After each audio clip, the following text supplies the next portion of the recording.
Do you want to destroy a footman player? In this Direct Strike Attack and Armor guide, I show you how to hard counter your opponent. Attack and Armor types are essential for the gameplay because they determine how much damage you will deal to the enemy and also taken from them.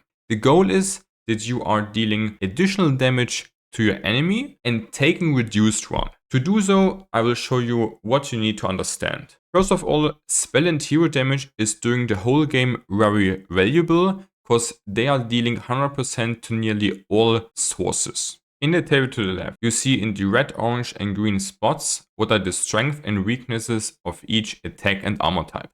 The goal is that your attack types are playing in the green zones and that your armor types are playing in the red and orange zones. Because this means that you are dealing more damage to the enemy and receiving less. Like this, you're simply winning the lane. The main pierce damage dealer are your ranged units on tier 1, the Rifleman, Fiend, Headhunter and Archer. They are really good against unarmored units like Sorcerers, Banshees, Shamans, Dryads or Huntress. In addition, also air units like the Gargoyles or also Hippos having unarmored and are really weak to this.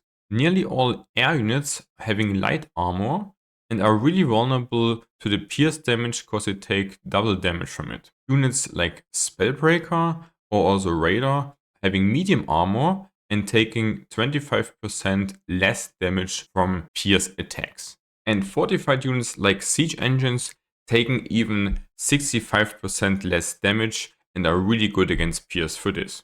Your tier 1 and tier 3 frontline units doing all normal damage. That means they are really good against medium armor and really bad also against fortified. Normal attack damage is the only damage source which deals 100% damage to heroes, while all others doing only 50%. I have to mention the Footman upgrade on top, because the Defend upgrade gives the Footman the ability to reduce incoming pierce damage by 50%, which makes Footman hard counter to all pierce damage. The siege units, Mortar, Meatwagon, Demolisher and Glaive with their siege damage are really good against unarmored and fortified units and pretty bad against medium armor. Nearly all spellcaster units having magic damage, and in addition also Griffin, Worms and Chimps dealing this magic damage. It's really good against light armor and also heavy armor, and pretty bad against medium and fortified.